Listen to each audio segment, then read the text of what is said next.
Երևում ենք։ Հա, երևում ենք։ Ահա։ Բարև, ես Ժասմինն եմ, ինձ հետ է Սաթին եւ այսօր մենք ունենք սքանչելի հյուր։ Դեռ սքանչելի ոչ Լիանան։ Չեմ հավատում։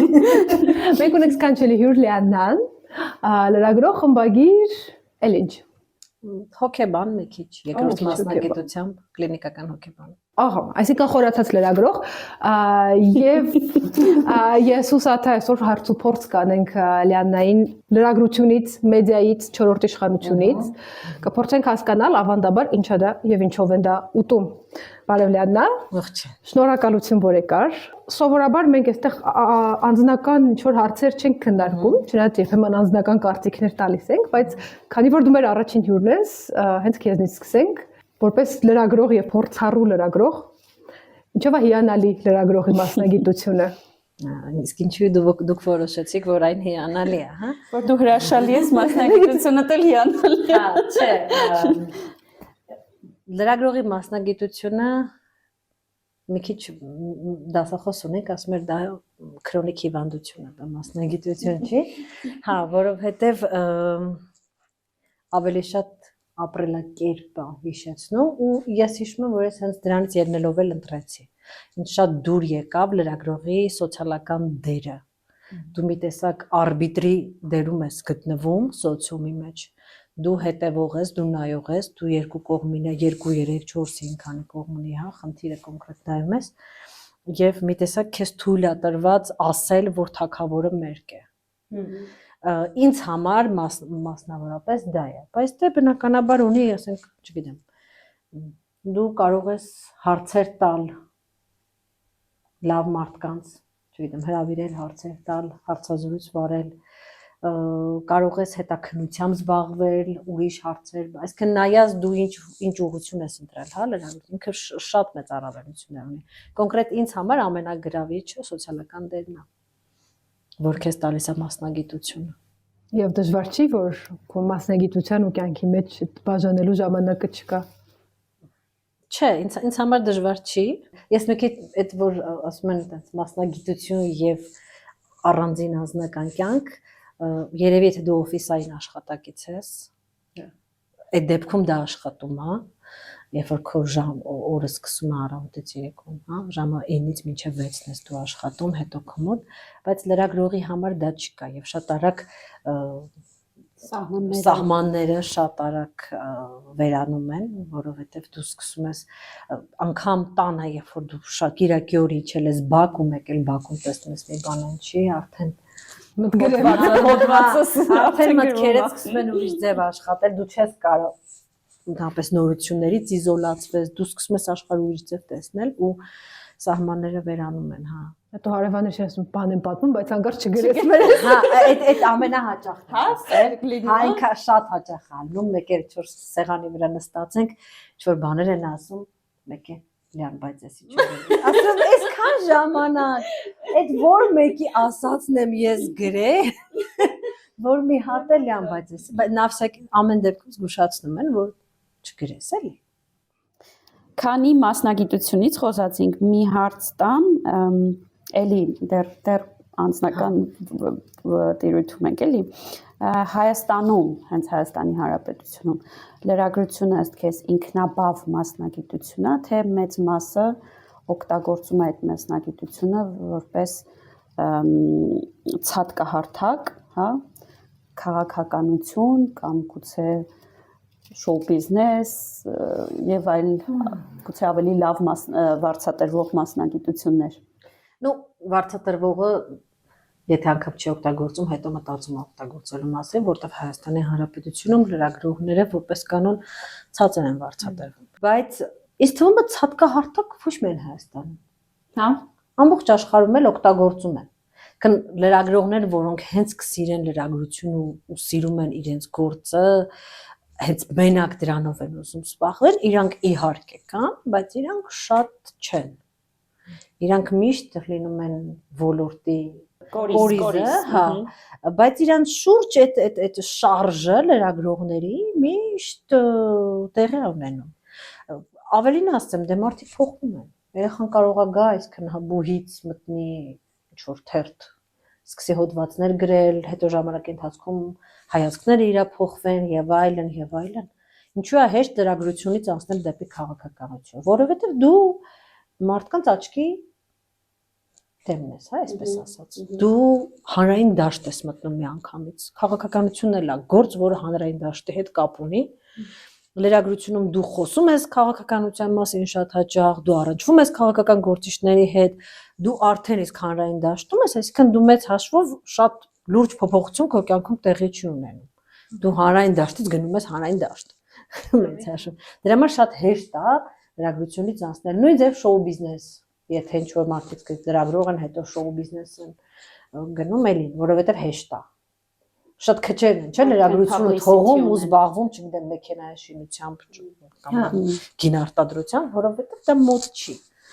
Իսկ այդ ամեն ինչ, մնացած ամեն ինչ անդուտես, մեդիայի հետ կապ ունեցող ոլորտներ են, ինչու ոչ, ես դրա մեջ վատ բան չեմ տեսնում։ Հա, մանավանդ քաղաքականությունը մեդիայի հետ կապ ունի։ Քաղաքականությունը, ասենք, չգիտեմ, ասում են Լենինը, Իսկրայի կարծեմ խմբագիրն էր, միշտ է եղել լրագրությունը, լրագրության, քարոզչության ու քաղաքականության սահմանները միշտ էլ հստակ չեն եղել։ Միշտ ինքը եղել է որպես գործիք, որպես հետևանք, որպես արդյունք, այսինքն էս միշտ խառնված է եղել։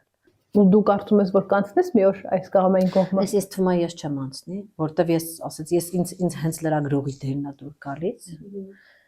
Ես դա սիրում եմ։ Չգիտեմ, ես հարցնում են դեմանտրությունները շատերը, բայց չես ուզում մտնես քաղաքականություն, չէ, ես անկեղծ չեմ ուզում։ Արբիտր լինելը շատ ավելի հաճելի է։ Okay, քաղաքականություն չես ուզում մտնես ոչ իշխանությունից, ոչ ընդդիմությունից, բայց մամուլը արդեն ինքը իրանով համարվում է 4-րդ իշխանություն, so արդեն մտել ես։ Հա։ Հիմա այն մարդկանց համար, ովքեր մեդիայի ոլորտից չեն, կարաս բացատրես ինչի է մամուլը համարվում 4-րդ իշխանություն ու գործնականում ինչով արտահայտվում այդ իշխանությունը, ինքը իր գոյություն ունի թե չէ։ Իհարկե բնականաբար հասկանում եք, որ 4-րդ իշխանությունը շատ մետաֆորա է, փոխաբերական իմաստով է, որտեվ իրական իշխանական լծակներ մեդիան չունի, բայց ինքը ունի այնքան ուժեղ ազդեցություն հասարակության վրա, որ համարվում է, որ այդ ազդեցությունը գրեթե հավասար է իրական իշխանական լծակներին։ Մեդիան առհասարակ, հա։ Դրա համար էլ անվանել են 4-րդ իշխանություն, այդտեղ տարբեր տեսաբաններ, երբ որ խոսում են այս թեմայի շուրջ, մեդիայի տարբեր ֆունկցիաներ են առանձնացնում, ես 3 ֆունկցիա կնշեմ, որ իմ կարծիքով բնորոշում են, հա, մեդիան։ Առաջինը դա է հետևող հասարակական կարգին հետևող դոգի ֆունկցիան, հա, որովհետև մամուլը եւ լրագրողները, մեդիան ունեն բացառիկ իրավունքներ տալ ոչ այնքան հաճելի հարցեր, բարձրացնել ոչ այնքան հաճելի թեմաներ, բացահայտել ինչ որ կոռուպցիոն սխեմաներ։ Շատ հաճախ մենք տեսնում ենք, որ անգամ իրավական համակարգը մեդիայի կայծից, խայծից կամ բացահայտումի հետևից է գնում կամ ստիպված ռեակցիա տալիս, որտեղ արդեն չես կարա բանի տեղ չտնես, քանի որ բոլորն իմացել են։ Սա իր առաջին մեխանիզմը։ Երկրորդը, ինչպես սիրում էր մեր ֆրանսիացի դասախոս ունենք, մեզ էլի մեդիա էր տալիս, տեսություն ինքը ասում էր, որ իր բնորոշմամբ ասում էր, որ գլխավոր ֆունկցիան դա ներքևից վերև կոմունիկացիան ձևավորելն է, ճնշում ձևավորվելը։ Ես չեմ կարծում, որ դա գլխավոր ֆունկցիան է, բայց դա գլխավոր ֆունկցիաներից մեկն է,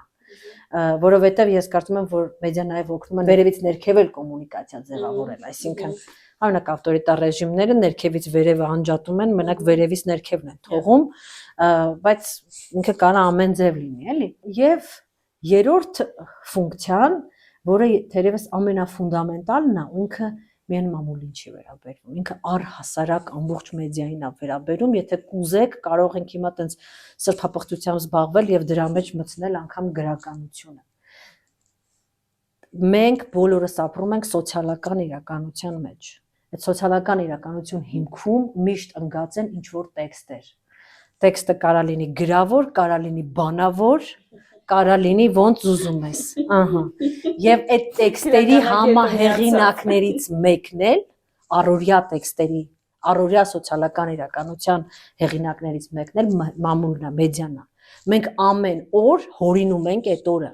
Մենք այսօրվա գլխավոր լուրերն ենք առանձնացնում, մենք այսօրվա, չգիտեմ, նկատած կլինեք, չէ՞, ինչու կոնֆլիկտ է լինում, բոլորը դրա մասին խոսում են, մեկ էլ ասում են, հիշում եք Քադաֆիի մասին բոլորը խոսում էին։ Իսկ Լիբիայի մասին չեք լսել վերջին անգամ, որովհետև մամուլը լռել է։ Ինքը ձեր իրականությունը փոխել է։ Մենք դժվար է դա ընդունել, մամուլն է որոշում, թե մեր համար այսօր ինչն է լինելու կարևոր, բայց դա այդպես է։ Ուզենք թե չուզենք։ Ու հա, դրա համար այս 3 ֆունկցիաները եթե իրար գումարես, ինքը դառնում է 4 իշխանություն, որտեղ ինքը իրականության հորինողն է մեզ համար։ Դրա համար ես կարծում եմ, որ իր դեմ պայքարել անգամ այդ կտեսնենք մեր բոլոր տոտալիտար ռեժիմները, ավտորիտար ռեժիմները, երբ որ դու մի տեղից անջատում ես, ինքը մյուս տեղից տրաքելով դուրս է գալիս, էլի մեկը չի լինում։ Չէ՞ որ թերթերը թաքուն ջար էին փոխանցում։ Թերթերը իրար են փոխացում, թերթերը անջատում ես, գրքերով է դա արտահայտվում։ Նույն հիմա ակտուալ է, չէ՞, Իրանը։ Ընկերուհիս էր ինքը հենց գրականագետ է պատմում, ասում է Իրանում որ գնում ես գրականության խանութներ, գիրք ես ուզում, ասում է վաճառողը քեզ հարցնում է պետական տարբերակը թե նորմալ իսկական։ Ասում է այն էլ ունի, այն էլ։ Հա, այսինքն ինքը մեկը ինչ որ ձևով դուրս է գալու, էլի։ Առնվազն հումորի, սև հումորի ձևով, սև հումորի, անեկդոտի, գրականության, դու չես կարող մարդկանց անջատես, չնայած Ստվա դրա մասին այսօր կխոսենք, ասում են, որ նոր իրականությունը կարա թույլ տա այդպես բաներ անել։ Մի անձնական էլի, sense մեկ-մեկ նորից անձնական հարցեր էլ տանք, եթե կարելի է, մի անձնական հարց, դու մեր հայաստանյան իրականության ամենաչեզոք լրագրողներից մեկն ես, երևի, համենայն դեպս չգիտեմ, մեր կարծիքով։ Համենայն դեպս ես դրան ձգտում եմ։ Շատ լավ։ Դասախոսում է ասում էր միշտ հիշեք, ինքնից մի քանի բաներ ասում, ասում էր ֆիքսեք կյանքում եք։ Ասում էր բոլոր աղջիկներին չես համբյուրի, բայց դրան պետք է ձգտել։ Հիմա ինքը դա բայց գործի մեջ էր էլի ասում լրիվ կապ չունեցող թեմա։ Թե ուսում ասեմ լրիվ դրան կապ չունեցող թեմայի շուրջ, բայց քան կատարելությանը քո գործի մեջ միշտ պետք է ձգտես ավելի շատ։ Հիմա նույն ձև ես ձգտում եմ։ Սիրուն է որ բոլոր աղջիկներին համբուրելը կատարելություն։ Փորձում ես իրոք հավասարակշռություն պահել, սթափություն պահել, այդ ամեն օր չի ստացվում, ոչ մեկիս մոտ չի ստացվում։ Հետաքրքիր է ինչպես է դա քեզ մեր այս էմոցիոնալ իրականության մեջ հաջողվում ու արդյոք չես պիտակավորվում դրա համար, ավելի շատ որ կողմից ես պիտակավորվում, եթե պատահում է տենց բան, ու ոնց ես այդ պիտակների հետ ապրում։ Մոռանում եմ պիտակները, մոռանում եմ, բայց պիտակավորվում եմ ու երկու կողմից, ավելին ասեմ, երբ որ զգում եմ, որ ինչ որ շատ են ասում Քոչարյանական, ասում չեմ մի բան չի։ Վաղուց ԿՊ-ական չեմ եղել, պետք է ասեմ բալանսը պահել, հա, տենց ներքին բանն եմ, երկու կողմ, 3-4 ամեն կողմից, հա, էլ դաշնակ եմ, էլ Քոչարյանական, էլ ԿՊ-ական, էլ թաքնված ՀԿ-ական, էլ Լևոնովի, Եվրոպամետ, ավանդական արժեքները քանդող եւ կրող շատ կրող հա եւ չափից շատ կրող ամեն ինչ եղել է ինձ թվում է դա լավ նշան է իհարկե իրականում չնայած մյուս կողմից այդ պիտակներին թեթև եմ տանում որովհետեւ շատ հաճախ այդ պիտակները արգումենտացիայի բացակայության արդյունքում են աճում երբ որ դու ինչ որ մեկի հետ բանավիճում ես ու ինքը հասկանում է որ ինքը ավելացնելու բան չունի ինքը արդեն քեզ պիտակավորում է որովհետեւ Եթե արգումենտացիան հերիք է լինում, բավարար է լինում, տենց որպես կանոն դրան հարցը չի հասնում։ Ինչպես եմ պահպանում, չգիտեմ, ես սիրում եմ ոնց որ իրավիճակին կողքից նայել, դա երևի թե անգամ հոգեբանական, պաշտպանական մեխանիզմ է ինձ մոտ։ Մի հատ դուրս գալ, մի հատ տենց դրոնի նման վերևից նայել պատկերին, մի հատ փորձել պատկերացնել, որ ես հուզական ոչ մի կապ չունեմ այդ շատ լավ է քեզ մոտ ստացվում հա, դա ինձ մոտ ստացվում է շատերին թվում է թե որ դա իմ տենց ստաբիլ վիճակն է, դա տես չի, ստաբիլ վիճակը շատ հուզական է, շատ բաներ, շատ ծանր եմ տանում, բայց երբ ստացվում է անջատվել ու կողքից նայել, դա երևի անգամ պաշտպանական մեխանիզմ է, երբ որ դու փորձում ես, նույնպես պաշտպանական տարբեր մեխանիզմներ կան ու մեխանիզմներից մեկը կոչվում է հիմա հոգեբան լիանանա։ Հա, երբ որ ռուսերենն է պարզապես մտքից գալիս, երբ որ դու փորձում ես տրամաբանական կապ տեսնել իրավիճակի մեջ, դու ռացիոնալիզացնում ես իրավիճակը, դա քեզ թույլ է տալիս հույզերդ հանգստացնել, փորձել հասկանալ եւ քո հաջորդ քայլերը նշмарել։ Ինձ մոտ դա տենց ինքը պարզապես ասում եմ, դա ինձ մոտ խնդիր է հոգեբանական, դա իմ մոտ բան չի, հա, ու տենց ստացվում է։ Պլյուս դե բնականաբար մասնագիտություն ինքը պահանջում է։ Երբ որ քեզ ասում են, գիտես, եթե այս հարցի շուրջ ես արել մի հատ սրանից, եթե վերցրես, մի հատ էլ հակադիր կարծիք պետքա վերցներ, ժամանակի ընթացքում սկսում ես դրան նորմալ վերաբերվել։ Պլյուս ես այդ ասեցի ռադիկալիզացիան դաշտի։ Ես դրան շատ վատ եմ վերաբերվում։ Ես շատ վատ եմ վերաբերվում, ոչ թե նրա համար, որ ես կարծում եմ, որ դաշտում չպետքա լինեն ռադիկալ լրատվամիջոցներ, պետքա լինեն։ Ինձ համար խոսքի ազատությունը նախ եւ առաջ ենթադրում է, որ դաշտում պետք է լինեն բոլոր տեսակի խմբերը ներկայացնող լրատվամիջոցներ, այսինքն խոսքի ազատությունը նա չի, որ դաշտի բոլոր լրատվամիջոցները նեյտրալ են։ Բանը խոսան կամ ոչ։ Որոշները կարող են լինել նեյտրալ, որոշները կարող են որդեգրեն այս կամ այն քաղաքական ուղին, դա նորմալ է, դա առողջ է, դա ոնց որ, բայց երբ որ դու տեսնում ես, որ այնքան է ծայրահեղանում, որ նեյտրալներ են սկսում են արդեն քարկոծել, լռեցնել, այս քաղաքական ուղուց ես, բայց բավարար ընդդիմադիր չես կամ բավարար պետականամեջ, իշխանամեջ չես, կներեք, ու սենց դրանց էլ են քարկոծում, սենց անդադ տանում են դեպի ծայրահեղությունը, դա լավ տեղ չի տանում, որովհետև դա հասարակության ոտքի տակից քաշում է այդ համընդհանուր գորգը, որի վրա բոլորս նստած ենք։ Իսկ այդ համընդհանուր գորգը ինքը մեզ պետք է հասկանանք, որ բոլորս այս նավի մեջ ենք, ինչքան էլ մենք իրարից տարբեր ենք, մենք ինչ-որ կարող ենք ինչ-որ հարցերում պայմանավորվել։ Իսկ մեդիայի ընդհանուր ռադիկալիզացիան, որը իրականում արտացոլում է հասարակության, ինքը իրանով մեդիան օթում չի, էլի, բերում է նրան, որ ասում են իրանց հետ պայմանավորվելու բան չկա։ Իսկ երբ որ դու ունես խմբեր, որոնք իրար հետ պայմանավորվելու բան չունեն, դու, չգիտեմ, դու էլ դիալոգ չի։ Հա, դու չունես դիալոգ, դու չունես պետություն, դուք ունեք տենց քաղաքացիական պատերազմ։ Հա, դա այսպես թե կա այնպես։ Լատենտ քաղաքացիական։ Հա։ Իսկ դա լավ չի։ Ես չգիտեմ, ազգային պետության կողմնակից եմ, ես մեր պետությունը շատ սիրում եմ, իսկ դրա համար պետքա որ լինի ընդհանուր հարթակ։ Գոնե, հասկանաս, որ ինքը լրիվ ուրիշ ձև է մտածում։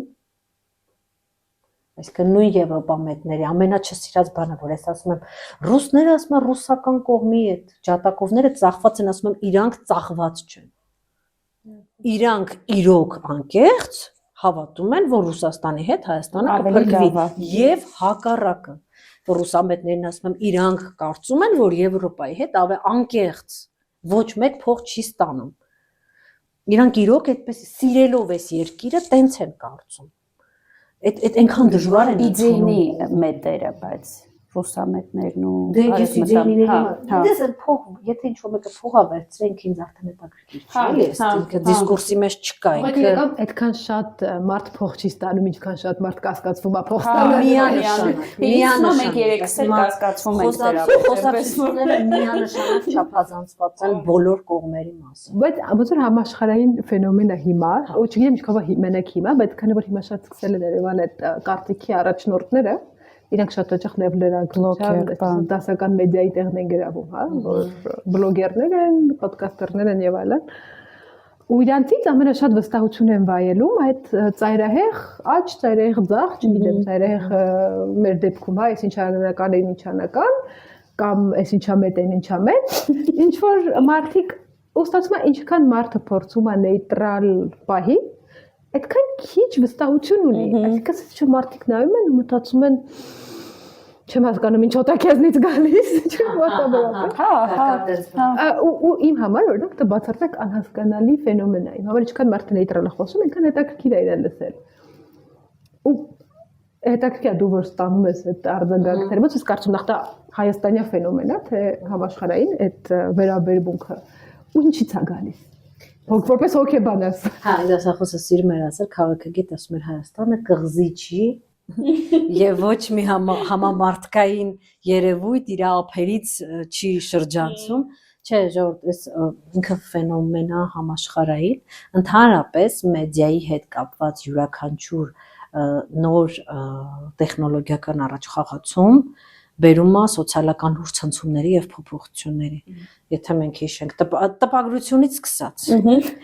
հա, Գուտենբերգից սկսած, վերջացած տպագրությունը բերեց Ժորժ ջան, տպագրությունը, եթե մենք ընդունենք, որ Բենեդիկտ Անդերսոնը ճիշտ է, հա, իր նկարագրության մեջ ազգայնականության, թե ինչպես է առաջացել, իսկ ինքը այնտեղ դիտողների համար նշենք, ինքը այնտեղ որպես առանձին գլխավոր պատճառներից մեկը նշում էր դա տպագրությունը, որ հազարավոր մարդիկ նախ կարդում են նույն գրքերը, առաջանում է վեպը որպես ժանր, հա, որտեղ ժամանակը, հա, հոսում է ինչ-որ ձև ու զուգահեռ տարբեր մարդկանց պատմություններ ես դու տեսնում, պլյուս բերում է թերթ, որ հազարավոր մարդիկ, որոնք իրար չեն ճանաչում, ամեն առավոտ բացում են, կարդում են նույն բանի մասը։ Այսինքն, եթե այս տեսակետից նայես տպագրությունը բերեց նրան, որ վերացան կայսրությունները ու լրիվ ուրիշ ֆենոմեն, հա, մեր իրականություն, նոր իրականություն է, ազգայնականություն է, հա, ազգերը, որը մեզ համար նորմալ է, մենք դրա մեջ ենք ծնվել, մեծացել, բայց ժամանակին դա չի եղել։ Հետո եկավ ռադիոն, հետո եկավ հեռուստատեսությունը, մենք տեսնում ենք, չէ, այդ ընթացքում նաև ինչեր են լինում, պատերազմները համաշխարհային, այսինքն պետությունների, հասարակությունների ստրուկտուրան, ձևը փոխվում է։ Հիմա ֆենոմենը շատ ավելի ուժեղ է համարվում, որտեղ ասում առաջին անգամ Հայաստանում եւ ամբողջ աշխարհում գիտեք որ պահից ոչ թե ինտերնետը ստեղծելու պահից, այլ այն պահից, երբ որ ինտերնետը սկսեց հայտնվել բոլորիս գրպանը։ Այդ պահը լիովին փոխեց աշխարհը։ Իսկն եթե դու մինչ այդ կարող էիր կարդալ, կարծիք հայտնել հարևաններիդ հետ կամ մտներ ինչ-որ կուսակցություն, այնտեղ երկար լսել, մի օր թողեն, որ դու էլ խոսայր, նոր կարծիք հայտներ, բան, եւ այլն, հիմա դու տեղում կանգառում կարծիքդ գրում ես, ու գնում ես, մունատդ գալիս է, մունատը մտնում ես վիդեո, իսկ եթե վիդեոն այս թեմայի շուրջ եղավ, որ շատերին է հետաքրքրում, կարող է այդ կարծիքը վաղը տենց երկրից վարչապետն էլ նայի, կամ նախագահը, կամ չգիտեմ, այսինքն այդ կարգի է։ Ու մենք տեսնում ենք, որ հիմա ասում են ամբողջ աշխարհում պոպուլիզմի այդ վերելքը դրա մեխանիզմներից մեկը հենց մեդիան է։ Հենց մեդիան է, որ կամ մեզ մոտ օրինակ ֆենոմենալ բան եղավ մի քանի տարի առաջ, հիշում եք, որ ամենապոպուլյար քաղաքական գործիչներից մեկը բլոգեր էր Ամերիկայից։ Ասենք, որ իրականության մեջ դու կարայիք նման բան պատկերացնել։ Ընտրվեց նույնիսկ, ընտրվելու իր ուժը, հա, իր ներկայացնող ուժը։ Սա նոր իրականություն է ու անկեղծ ասեմ, եթե ինչ-որ մեկը շատ լուրջ դեմքով ձեզ կասի, որ մենք գիտենք, թե ուր է տանում այս իրականությունը, ինքը խաբում է։ Որտեվ այս իրականությունը ամեն րոպե փոխվում է, արհեստական բանականության հետ միասին, մենք իրոք չգիտենք դա ուր է տանում, որտեղ նման բան մարդկության պատմության մեջ երբեք չի եղել։ Մենք անդադ ինչ-որ հետևանքների հետ ենք բախվում ու այդ ամեն ինչի մեջ չեզոք կարծիքը ինչ-որ մեկին պետքա, բացի նրանից, որ ասենք 2 տարի հետո ասի, այ ես ճիշտ էի ասում։ Շատ մեծ ճգնաժամը առհասարակ չեզոք, անգամ ակադեմիական կարծիքի, հա, շատ մեծ ճգնաժամ է, ինչու, որովհետև թվում էր, թե եթե բոլորը ունենան մուտք ինտերնետ, բոլորի գրպանում լինի այս սարքը, մենք շատ ավելի շատ կարծիքներ կլսենք եւ շատ ավելի լայն աշխարհայացքով, բոլորս լուսավորված, հավասարակշռված, կշռադատված կխոսենք, բայց իրականում տեղի ունեցավ լրիվ հակառակը, մարդիկ լսած կլինեք պղպջակների մասին, բաբլների մեջ են բանականություններն, այդ լուծումներն էլ այդ բաբլները ավելի ինտենսիվացնում են, իրանք տեսնում են դու ինչ ես լսում ու ըստ քո հետաքրքրությունների քեզ տալիս են շատ հաճելի է, երբ որ խոսքը երաժշտություն մասին է, թվում է թե հաճելի է, երբ որ դու լսում ես այս քաղաքական գործին, հետո բերում է նման կարծիք արտահայտող քաղաքական գործիչ, հետո էլի դու անդադ լսում ես դիցուկ դիտարկենք, ասենք դու ծայրահեղ ձախ ես։ Չգիտեմ, Յանիս Վարուֆակիսին ես լսում, հետո էլի աբերում, հետո մեկ էլ տեսնում ես առավոտյան քնից ելում ես, պարզվում է Դոնալդ Թրամփին են ընտրել։ Ստրես ես ապրում, չէ՞։ Քո իրականությունը խախտում է, դու սկսում ես մտածես, որ երևի իլյումինատներն են արել, որտեվ չկա ոչ մի ռացիոնալ, հա, բացատրություն, թե ինչու տենց եղավ, որ ասենք, չգիտեմ, Աչակողմյաններին այսքան ձայն տվեցին, հա, որովհետև քո այդ իրականության մեջ բոլոր մարդիկ ձախ պահանջներ ունեին։ Ու դու երբ որ տեսնում ես այդ աճ պահանջներ ներկայացնողներին, մտածում ես երևի հիվանդ է, երևի տենց, չգիտեմ, ինչ է օգտագործում, իսկ իրականում դու պարզապես կտրվել էիր ընդհանուր։ Ինքն էլ է մտածում, որ դու փող ես ստանում, չգիտեմ, այնտեղ մասոններից, որովհետև Իրանն էլ արհեստական բանականություն եւ այս իրավիճակում չեզոք կարծիքը ինքը չի տեղավորվում ոչ մի տեղ։ Հա չէ, կզգում որ հետևողներն են կարծիքներ ներկայացնողներին լսում են չեզոք կարծիքներ լսել սիրողները։ Ու իրանք էլ դառնում են առանձին չեզոք բաբլ, որը արդեն որ պահին է, ինքը արդյոք չեզոք է այդ պահին։ Թե դա առանձին երրորդ բաբլն է, չգիտենք։ Այն հիշում ես, որ ասում ենք, բան, ով է սնոբը։ Հա, դու ինչ-որ պահի դառնում ես սնոբերի նկատմամբ սնոբ։ Այո, ինչ որ պահին արդեն այդ չեզոքությունն է դառնում տենց ուղղվածություն, նպատակ, դիրքորոշում։ Բայց փոքր է ինքը ամենայն դեպս, հա, որպես բաբլ մեկը։ Չեզոք, հա, իհարկե։ Հա, չէ։ Ասի դենայ մարդկանց, ասենք իմ ասում կյանքս բանարացա, լիովին փոխած են, բացահայտվում եք մի պահ հասկանում ես, ինչ որ բան։ Մարդկային ուղեղի համար ճշմարտությունը տենց շատ կարևոր պահանջմունք չի։ Հա, մարդկային ուղեղի համար ուղեղին պետք է ինչ որ կոնցեպցիա աշխարհի մաքսիմալ հստակ բարձ, որը ինքը կարա բարդ լինի, բայց որոշակի ստրուկտուրա պիտի ունենա։ Այդ կոնցեպցիան եթե իրան թույլ տա ինքը իր շրջապատի գոնե 90%-ը բացատրի, ինքը գոհ է։ Այդքանով Պլատոնը սխալ էր որոշել։ Հա, ինքը այդքանով գոհ է։ Հա, Այսինքն եթե ինքը տեսնում է իր միջավայրում լիքը բաներ, ինքը կարողանում է այդ կոնցեպցիան օգտագործելով դա բացատրի ու ամեն ինչն ընկնում է իր տեղը, հերիք է։ Ինձ համար գիտես Լիանա ջան, շատ երկար ակադեմիական կյանքով ապրելուց հետո 30-ն անցային մոդել է կետը տեղ ունեցել, որ պատկասես 40-ն ինչեր դիմա։ Որ մարդկանց 99%-ը ճշմարտությունը չի էլ փնտրում, չի էլ հետաքրքրում իրան, ու դու այն որ ոնց թե բա ես 10 տարի դրանով եմ զբաղված, Պարսումը չէ, մարդիկ չեն բայց դες դու դրանով զբաղված ես, որովհետև քեզ հատուկ սովորացրել են, չէ՞ դա քո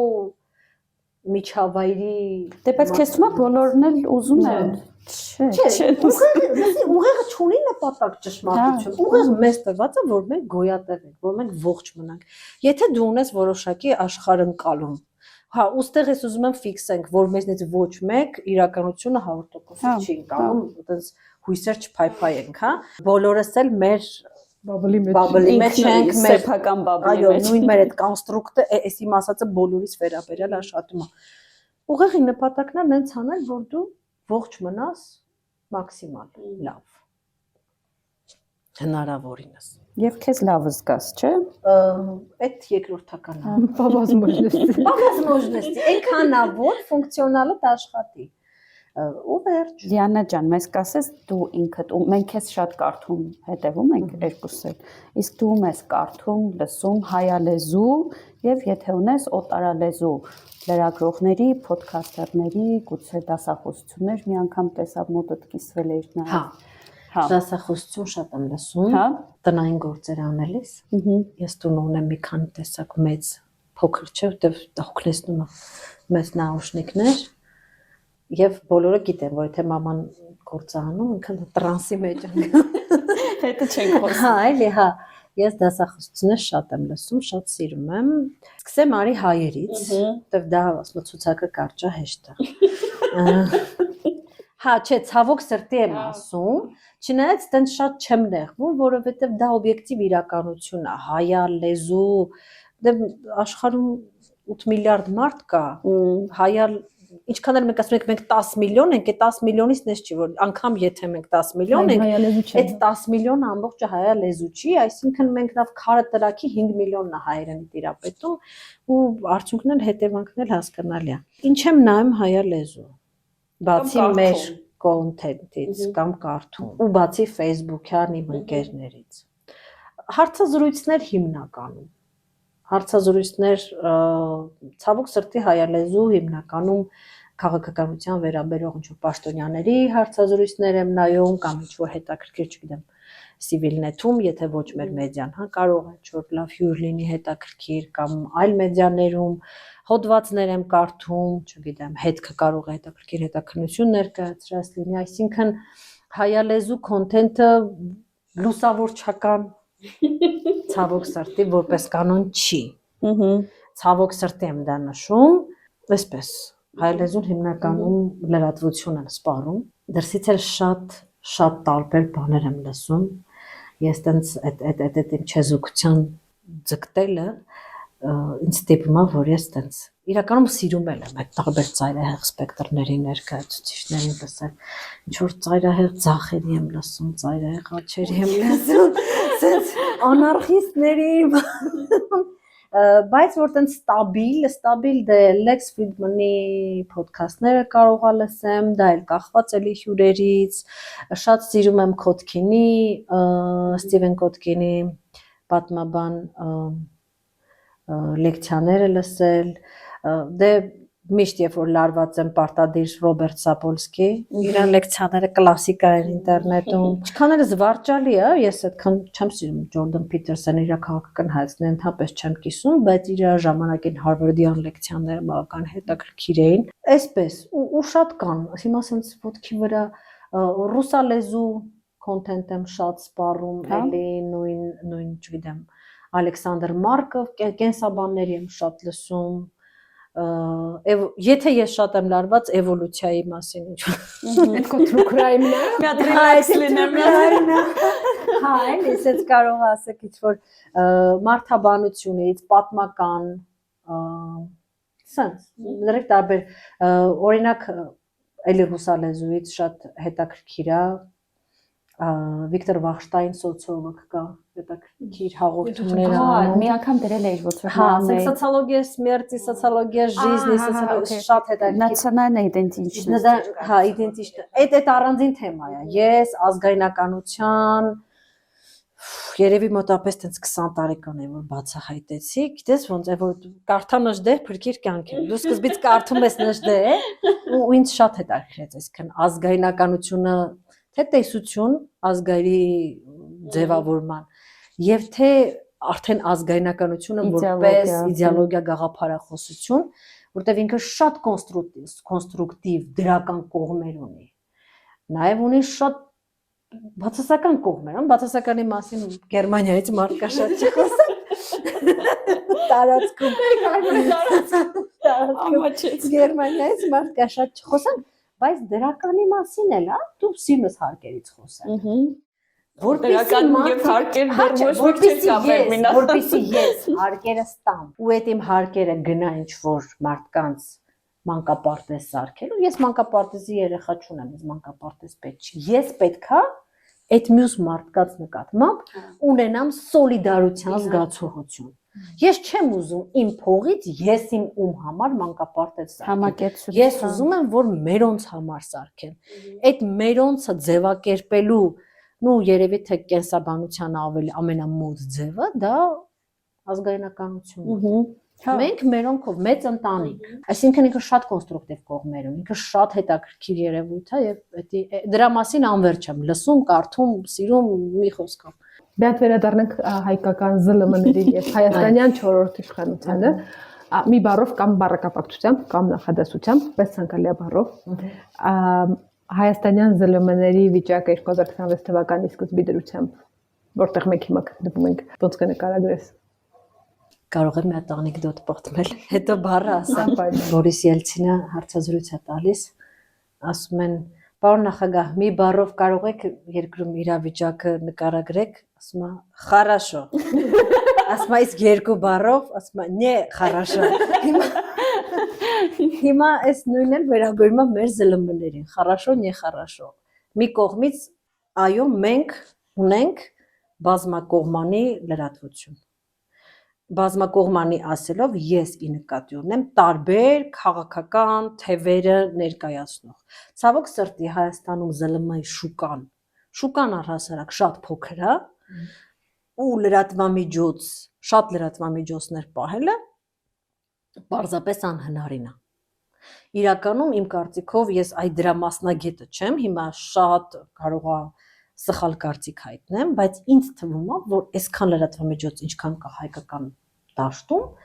ինքը նորմալ չի։ Այսինքն եթե իրանց բոլորից հանես այդ քաղաքական հովանավորչությունը իրենց ետևից հանես, իրանց մեծ մասը կվերանա դաշտից։ Բայց ես արդեն ասացի, որ այդ հովանավորչության էլ մեծ հաշվով ված չեմ վերաբերվում։ Եթե մյուս մեդիաները չեն ճնշվում, եթե չեն պարտադրում, որ բոլորը լինեն հովանավորչության տակ։ Հիմա այսօրվա դրությամբ մենք ունենք շատ տարբեր մեդիաներ եւ դա բարի է։ Արդյոք ես տեսնում եմ որոշակի տենդենսներ, որոնք այդքան էլ լավը չեն։ Այո։ Ես տեսնում եմ տենդենսներ թե պետության կողմից միանշանակ լրացնելու, զսպելու եւ այլ, բայց նաեւ ես տեսնում եմ բավականին բացասական տենդենսներ ընդդիմադիր մամուլի կողմից, էթիկայի կանոնները խախտելու, մանիպուլացնելու, պիտակավորելու եւ այլն եւ այլն։ Այսինքն այս ամենը, հա, իդեպ էթիկայի կանոնները պրոիշխանական մեդիաներն են խախտում շատ հաճախ։ Այսինքն այս ընդհանուր միջավայրը, ընդհանուր երկրում միջավայրը, անառող նորից եմ ասում, մեդիան հասարակության խոսափողն է։ Ինքը չի կարող հասարակությունից տարբերվի։ Դու չես կարող ունենալ մի տեսակի հասարակություն ու պահանջես, որ լինի, չգիտեմ, CNN-ի տիպի մեդիա, չես ունենալու։ Չնայած փողին մոնա։ Կրթությունը կփոխվի, հետը մնացածը Хорошо, не хорошо։ Хорошо, не хорошо։ Ինքնացենզուրայի մասին շատ անկեղծ հարցակուց է։ Երբևէ զգում ես ինքնացենզուրայի անհրաժեշտություն կամ նույնիսկ արգելքի անհրաժեշտություն, որ մտածես լավ դրա մասին պետք չի գրել կամ այս թեմայի մասին գոնե հիմա պետք չի գրել ու արդյոք զգում ես, որ այդ ինքնացենզուրան փոխվում է կամ փորձի հետ, տարիների հետ, հա, կամ գուցե քաղաքական կոնյունկտուրայի հետ երկրում։ Մասնագիտական շրջանակներում ինքնացենզուրան անվանում են էթիկայի կանոններ։ Այսինքն ես նույնիսկ հիշում եմ ուսանող էինք ու փորձնական կուրսում հարցազրույց արեցի կուրսեցուց հետ ու դասախոսը լսում էր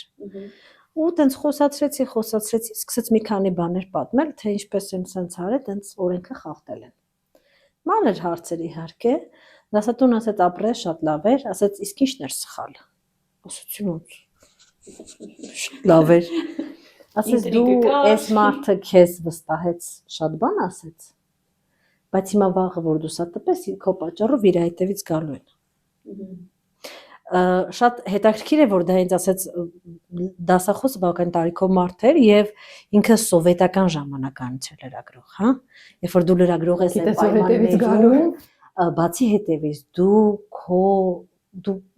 դու քաղաքացիներին նաեւ փորձում ես պաշտպանել հա մենակ ներքևից վերև խոսք հասցնելը չի քո նպատակը դու ինչ որ ուրիշ այլ պատասխանատվություններ ես կրում քո խղճի առջև նման բան դա իմ մոտ տպավորվել է կարծում ես ճիշտ էր դասախոսը եթե օրենք է խախտել տվյալ մարդը հա ճիշտ էր որովհետև ասեմ ինչ էր ճիշտ այ հենց էթիկային ենք վերադառնում որովհետև ես իրան ասել եմ որ То есть ես իրան չեմ զգուշացրել որ մենք այսինքն ինքը ինձ պարզապես հարցազրույց էր տալիս ես հետո տպելու էի եթե ես իրան ասեմ դու հիմա ինչ ասես կարող է քո դեմ օգտագործվել ես տպելու եմ այո այդ դեպքում գուցե արդեն իմ խղճի վրա էր կուզեի կտպեի չէ ուզի չէի տպի Բայց օրինակ շատ հաճախ լինում է մարդիկ գալիս են, խոսում են ու զրույցի ժամանակ միշտ մի պահ է գալիս, երբ որ դու հասկանում ես, որ մարդը այնքան է տենց այդ տրանսի մեջ, հա զրույցի մեջ, որ դու հիմա մի թեթև հարցնես ինքը սա կասի։ Ու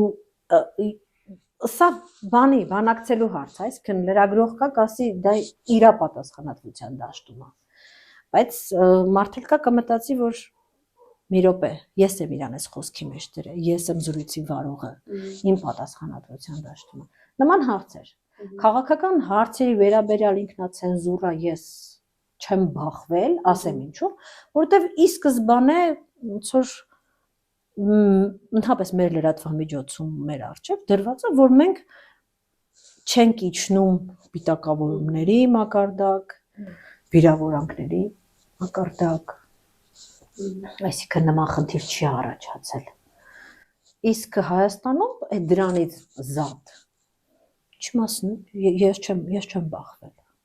Ուրեմն այնուամենայնիվ ունենք մամուլի եւ Չէ, հա, իհարկե, որոշ նենց չի որ ես ասեմ хорошо, не хорошо, նենց հա։ Շնորհի хорошо։ Ու նայ օրինակ պատերազմի 5-6-րդ տարին է, հա, գնում արդեն պատերազմից հետո ինչքան է դժվար է հավատալ ու ես շատ ինտենսիվ օրինակ սկսել եմ հետևել մեդիային ու այսպես ոնց որ համեմատական հետևել, այլ ոչ թե ուղղակի կարդալ տեղեկանալ, այլ ինչ որ համեմատական բան անել 2018-ից հետո։ Ու ինձ հետաքրքիր է այդ նայելով եւ ներսից որպես մասնագիտական աչքով եւ դրսից որպես ուղղակի մարդ որպես սպառող մեդիա պրոդուկտի սպառող 2020-ից հետո պատերազմից հետո ինչ տեղաշարժ փոփոխություն է չգիտեմ շրջադարձ զգում ես ինչ որ շրջադարձ ռադիկալիզացիան է նույն այսինքն ամեն ինչ ես իմ ինչ որ ես քեզ ավելին ասեմ ես 2018-ից հետո էլ դες շրջադարձ չեմ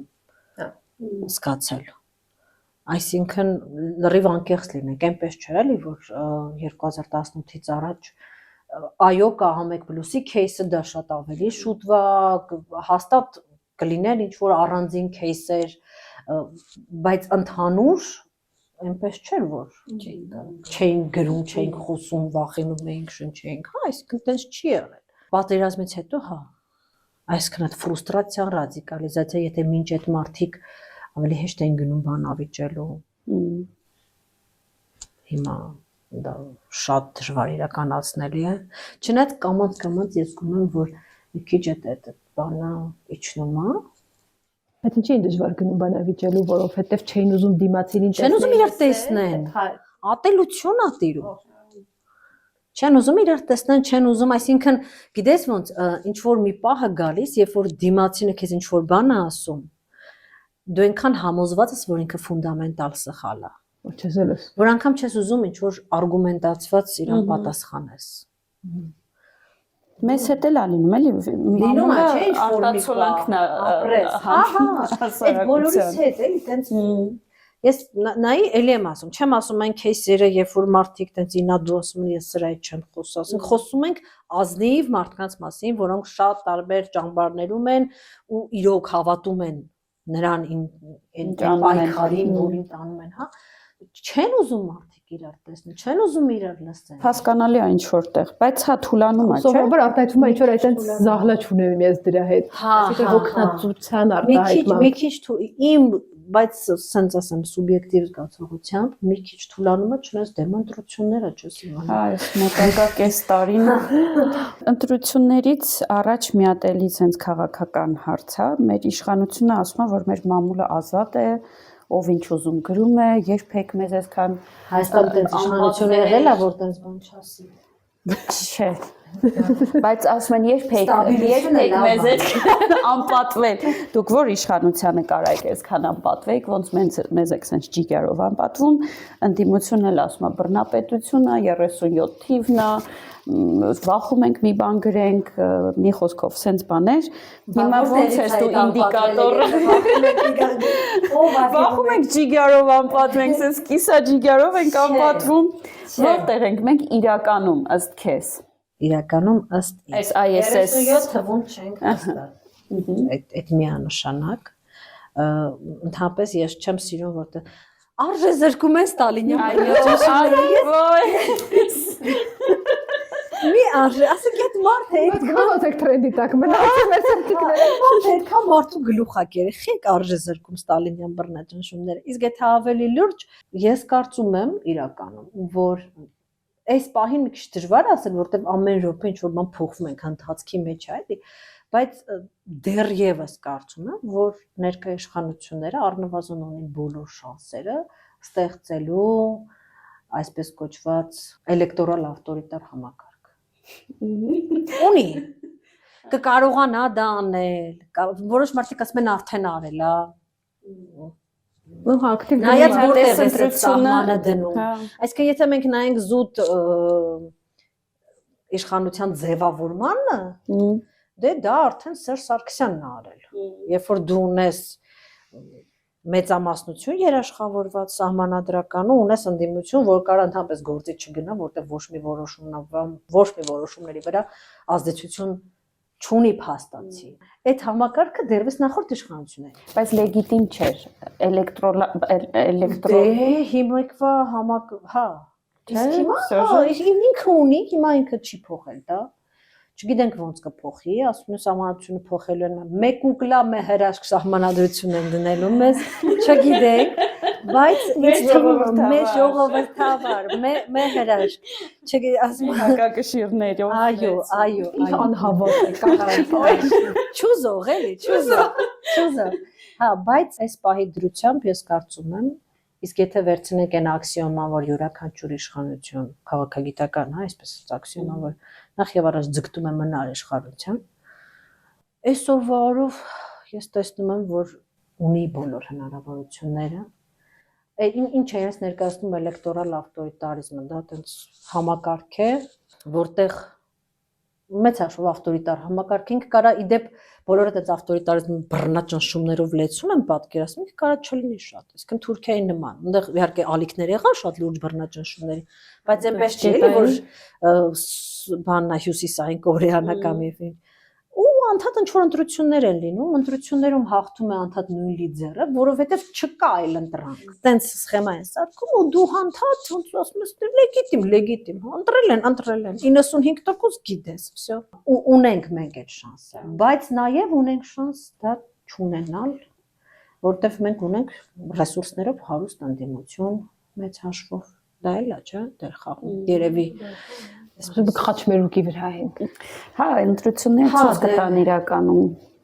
որտեղ են։ Այդ խոսում ենք ընկերուս, այդ ասում է, դե լավ կարող պլաստանք պատերազմ լինի։ Ասեմ պլաստանք։ Okay։ Հա, այնպես որ հա։ Դե ֆորս մաժորը հա նորից կարա փոխի ամեն ինչ, բայց դե պլստակ պատերազմ հա, բայց հա, համաձայն եմ, որ միշտ էլ կարող է ինչ-որ ֆորս մաժորային վիճակ լինի ու մնաց արագ ամեն ինչ փոխի, մտքով է չանցնի։ Դրա համար երբեք մի ասա հոп մինչև չտեսար թե ուր ես ընկել։ հա։ Չես թռել ուր ես ընկել, հա։ Դրա համար հա։ Դե ասում ենք մամուլը ինչ ուզում գրում է ուստի մեր մոտ 37 թիվը չի, հա։ Բայց չէ, մեզ մոտ 37 թիվը չի, որտեվ գիշերը ոչ մեկի տունը դուռը չեն ծեծում NKVD-ից։ Հավաքում չեն հավաքում տանում։ այսինքն քեզ ասեի մամուլի ազատությունը ինքը երկրի քաղաքացիներից կամ չգիտեմ գաղափարական ազատության հիմնական ցուցանիշն է, բայց գլխավոր ցուցանիշն է, թե այնուամենայնիվ ինչ որ մի քանի գործոններ պիտի մամուլի ազատությունը դա գործիք է։ Ահա։ Մամուլի ազատություն, այսինքն ազատ մամուլը, որը կարողանում է տպել տարբերան, դա գործիք է։ Դու կարող ես ունենաս ազատ մամուլ եւ քո երկրում, չգիտեմ, կկրվեն անարխիստները վախաբիտների հետ։ Ասենք որքանով է այս երկու կողմերի կռիվը նպաստում հարկային օրենսդրության բարելավմանը, շատ մեծ հարց է, հասկանում ես։ մի հոգու կարողացել եմ արդեն գրավել իմ լագը։ Այսինքն մամուլը ինքի իրանով գարանտիա չի, որ քո երկրում շատ լուրջ գաղափարական ինչ-որ պայքար տեղի կունենա կամ մտքեր կգեներացվեն, մամուլը ընդհանրապես գործիք է, դու դրա համար այդ գաղափարականի համար նախ պետք է ունենաս գաղափարական միտքը գեներացնողներին, դու պետք է ունենաս մտավորա, չեմ սիրում Փիլիսոփաներ։ Okay, փիլիսոփաներ, դու պետք է ունենաս քաղաքական գործիչներ, որոնց բացի կոստյում գալստյումից ինչ որ ուրիշ բան էլ այս կյանքում հետաքրքրում, ասենք իրանք մտածում են օրինակ Ինչի համար է մեզ պետք է պետությունը։ Ինչ որ sense հարցեր են իրանց, ով եմ ես, հարցեր են, ով ենք մենք։ Հա, ու այս մարդիկ խոսան ու նոր այդ ժամանակ ազատությունների շնորհիվ տարբեր կարծիքներ կընչեն եւ այսինքն ինքը ոնց որ ասես դանակը լավ բան է, նայած չես կտրում։ Ինքը ընդհանրապես գործիք է։ Իսկ Լիանա, որ ինչ ուզես կտրես այդ դանակով, sense աչուձախ, այսինքն ինչ ուզես գրես, այն որ էթիկան էլ արդեն էլի sense սուր գծով։ Հիմիկվա նաև այդ սոցիալական ցանցերի հետ կապված մեծ խնդրի, հա, Հայաստանում դա մի քիչ շատ չի արտահայտվում, բայց օրինակ Ամերիկայի Միացյալ Նահանգներում ես ոնց հասկանում դա շատ մեծ դիսկուրսի առարկա է, որ օքեյ, եթե դու ունես 5 տարբեր կարծիք։ Դու ունես 5 տարբեր կարծիք, դա քեզ թույլ է տալիս որոշակի պատկերացում կազմել հասարակության մասին, իրաբարձությունը պատկերացնել։ Իսկ ինչ անել, եթե դու ունես 1005 տարբեր կարծիք։ Իսկ ինչ անել, եթե դու ունես 1,000,005 տարբեր կարծիք։ Որ պահին է մարդու ուղեղը սկսում այդ կարծիքների տարբերությունը վերածում աղմուկի պարզապես էլ չի զգում տարբերությունը։ Ու սա այս ֆենոմենը նկատվում է անգամ յոգուրտ ընտրելիս։ Եթե դու ունես 4 հատ յոգուրտ, դու իրանց մեջից ընտրում ես, եթե դու մտնում ես ու մի քանի sense դարակ ամբողջ յոգուրտներ են, դու պարզապես առաջի պատահածն ես ձեռք, դու էլ չես ընտրում։ Ինչ որ պահի այդ քանակը որ շատանում, ընտրությունը վերածում է։ Հիմա քո ասած սահմանները, եթե տենց բոլորը ով ինչ ուզում ասում է, որտեղ է արդեն այդ ամեն ինչը վերածվում աղմուկի։ Որ պահին է դա արդեն ինչ որ ձեն անջատեք դուր փակիչ։ Բայց ինձ թվում է ամերիկացիք մի քիչ sense էլիտար է իրանց խնդիրը, հայ, նայ դու աղմուկի մասն ես խոսում։ Հայաստանի դեպքում ինձ հետաքրքիր է մինչև այդ աղմուկին հասնելը, մենք հասնենք ազատության, երբ որ ով ինչ ուզում գրում է, թեկուզ մենք ոչ լրագրողը, ով առանց sense ցենզուրայի, առանց էթիկայի, առանց ինչ-որ կոլեգիալ հարգանքի, ով ոնց ուզում գրում է, դա ազատության նշանակ քո համար, թե երկրի, թե մամուլի,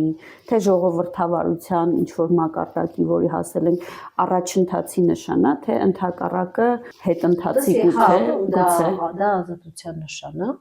բայց այդտեղ մենք պետք է հստակ ֆիքսենք։ Ազատություն չի նշանակում բարեկեցություն։ Եվ ազատություն չի նշանակում բարևարկություն։ Այսինքն ազատությունը դա նույնպես է, էլի գործիք է, որ բոլորը ազատ հնարավոր արտահայտվել ու դու կարողանաս տեսնես ինչի համար է, չգիտեմ, լավ երկրի համար, որ ինքը լինի, չգիտեմ, դեմոկրատական երկր, նաև իշխանությունների համար։ Ինչպես ասեցի, հա, մամուլը եւ ընդհանրապես մեդիան ներքևից վերևել է կարծիք տալիս, վերևից ներքև էլ։ Այսա թույլ է տալիս դու այս ամբողջ այս կարծիքների այս հոսքերը տեսնել։ Հա, դա ազատություն է։ Իսկ ով ասեց, որ ազատությունը միշտ լավ է։ Այսինքն չէ, մենք բոլորս մեր առօրյա կյանքում ամեն օր մեր ազատությունները ըստ մեր ճաշակի սահմանափակում ենք, չէ՞։ Չգիտեմ, սկսած հագնվելուց վերջացած, չգիտեմ, ամենտեղ մի բան չենք ասում։ Ես ավտոբուսում հաց չեմ ուտում, չգիտեմ, օրինակի համար եւ այլն եւ այլն։ Այսպես, չէ, դա ազատություն է, ուրիշ բան, որ մենք դա լավ է թե վատ է։ Մենք դրան հասել ենք, թե դա ուղղակի ինչ որ ալիքա, որի մեջով անցնում ենք։ Ուզում եմ ասել, դա ձեռքբերում է, որ մենք դրան հասել ենք, որպես դրան հասել ենք, բայց դա էլ է շատ սպորնի բան։ Մենք դրան հասել ենք իմ կարծիքով նախ եւ առաջ այն պատճառով, որ մենք աղքատ երկիր ենք։ Սովորաբար հակառակը չի, աղքատ երկիր սահմանափակում է եւ ցուցադարձ, որ չէ, աղքատ երկիրը այդ այն աղքատ երկրներն են, որտեղ էլիտաները շատ հարուստ են, իսկ մնացածը շատ աղքատ են։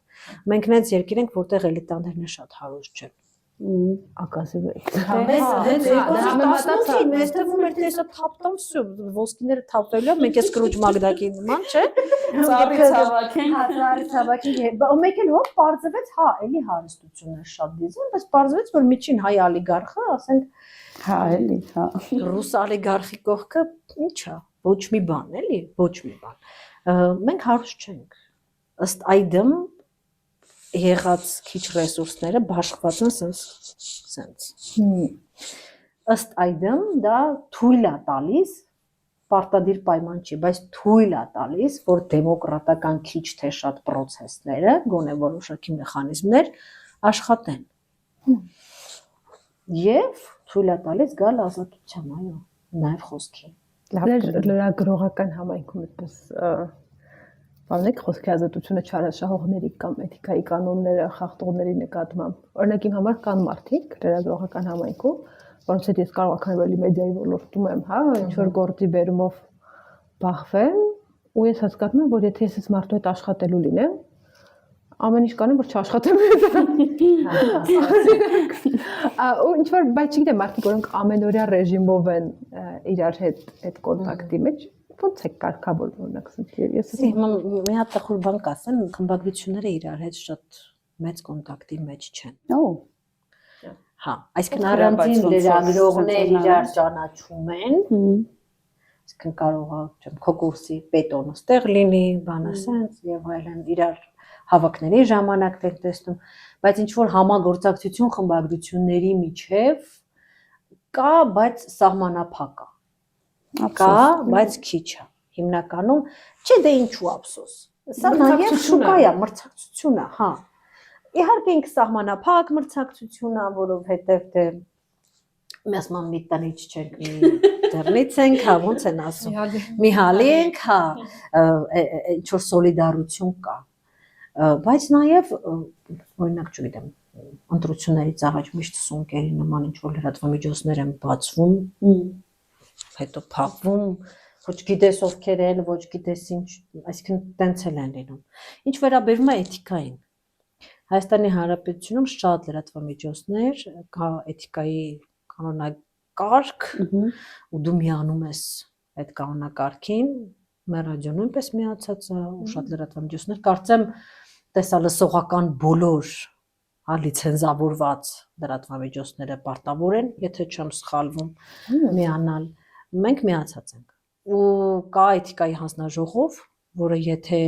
ինչ-որ կոպիտ էթիկական խախտում է եղել, կարող ես դիմել, հանձնաժողովը քննի եւ իր բանը գրի, հա, այսինքն հետեւությունը գրի։ Ինչ-որ մեխանիզմներ կան։ Մի քանի անգամ ես տեսել եմ, որ աշխատել, հա։ Այսինքն մեխանիզմներ կան։ Ուրիշ բան, որ իրանք դեռ տենց ակտիվ չեն, հետո լրատվամիջոցները հատկապես եթե դրանք on-line մեդիա են, միշտ չէ որ միանում են։ Այդուհանդերձ, չնայած դրա մասին, այ դուք հիմա հարցեցիք, ես նոր սկսեցի մտածել, բայց ինձ թվում է, որ լրագրողները իրենց մեջ ունեն ինչ որոշակի սորտավորում, հա, նաև գոլեգաների։ Հետաքնող լրագրողներ, պարզապես լրագրողներ, քաղաքական անգաժիրованные, այսպես ասած, կողմնակալ լրագրողներ, իրանք բոլորին կարող են շատ լավ վերաբերվել, բայց իրանք այդ փաթեթավորումները, դասակարգումը իրանց մտքի մեջ ունեն, ու այնպես չի, որ այսինքն չես սպասում, որ հետաքնող լրագրողը կարող է քեզ համար ուրիշ հարցում օգտակար լինի եւ որքանով է այսօր լրագրողին կոմֆորտ եւ թույլատրված քննադատել իշխանությանը, ընդդիմությանը միշտ սովորաբար ավելի հեշտ է քննադատել, նու գոնե բացակայող լծակների։ Ես կասեմ, որ ընդդիմությանը հակառակը ավելի դժվար է քննադատել, այս առհասարակ եմ ասում, հետո այսօրվանը կասեմ։ Իշխանությանը որքան կարելի է հատկապես հիմա ավելի հեշտ է նախ ինչու է դժվար ընդդիմությանը քննադատել, որտեղ ընդդիմությունը որպես կանոն չունի ռեսուրս, չունի լծակ, որ դու ասես, ինչու դուք սա չեք անում, ինչու ասում են, ես քո նման ասում եմ, ինչու չեք անում, արի ոնց որ արի իրար հետ ասենք, միտինգներից մասնակցի, ինձ բերի իշխանության, հա, ինչ որ սենց բաներ։ Դրա համար մի քիչ դժվար է, այսինքն ընդդիմությունը որպես կանոն լրագրողների հետ նույն դաշտում է խաղում, նույն խնդիրներն է բարձրացնում, շատ ավելի դժվար է քննադատել ընդդիմությանը։ Իշխանությանը արդյոք հեշտ է քննադատել։ Այսի դժվարանում եմ ասել։ Ինձ հեշտ է։ Ինձ հեշտ է, որովհետև ես չեմ վիրավորում, ես պլյուս, ես երբեք չեմ զբաղվել հետաքննական լրագրությամբ, ես չեմ հարցրել իշխանավորից, բայց այսքան փող ու որտեղ ես կերել։ Եթե հարցնեի, կարող է լինել դժվար, կարող է այս հետևանքներ ունենա, ես չգիտեմ։ Ինձ մոտ ես միշտ հետաքրքրություններիցս ելնելով որպես կանոն լուսաբանել եմ տարածաշրջանը, իսկ այդ այն հարթակն է, որտեղ դու թե ընդդիմության, թե իշխանության հետ նույն դաշտում ես խաղում։ Երբ որ հարցը Հայաստան-Թուրքիան է, միշտ Հայաստան։ դու կապ չունի ընդդիմություն իշխան բոլորի հետ, դու նույն թիմից ես։ Այդպես էր համենայն դեպս երկար ժամանակ։ Հիմա պլյուս ասենք գիտություն եմ, հա, գիտության խնդիրների մասին եմ ես խոսում։ Դա էլ այսինքն նենց հարցեր են, որ շատ ավելի տեն։ Դրա համար մի քիչ դժվարանում եմ ասել։ Ես այդ ցավոտ կետերին շատ քիչ եմ կպել իշխանության, որպեսզի մտածեմ ինձ հակահարված կտայի, թե չէ։ Բայց ես տեսնում եմ, որ այդքան էլ հեշտ չի լինել լրագրող, ով անում է բացահայտումներ։ Ես գիտեմ Հայաստանում հատկապես այդ կոռուպցիոն սկանդալները ինչ դժվարությամբ է ինչ-որ հայթայթվում ինֆորմացիա։ Քեզ կարող են, չգիտեմ, սպառնալ, քեզ հետ կարող են շատ վատ խոսալ, քեզ կարող են չպատասխանել, չգիտեմ։ Իսկ եթե մի քիչ էլ ընդդիմության հետ ասոցացվող լրատվամիջոցի ներկայացուցիչ ես, կարող ես նաև ավելի վատ վերաբերմունք ստանալ, այնպես որ չեմ ուզում էլի ոնց որ ինձ հետ չի եղել, բայց չեմ ուզում փոքրացնեմ գոլեգաներիս տարապանքները եւ խնդիրները էլի։ Շարունակելով էլի պրովոկացիոն թեման, ես կամ անձնական հարց եմ տալիս, կամ պրովոկատիվ կներես։ Նայ, շողակաթի դեպքը շատ թարմ է, բոլորս գիտենք, ոչ թե փակեցին ֆինանսավորումը, չէ՞, հաջողականությունը, չէ՞ վերջը։ Ինչ արեցին։ Նայ, չգիտենք դա։ Ինչ որ խտրականություն սահմանափակում մտցվեց, հա, շողակաթի ուղղությամբ։ Նաև սենց որ հետևում ենք իշխանություն եկեղեցի առճակատմանը,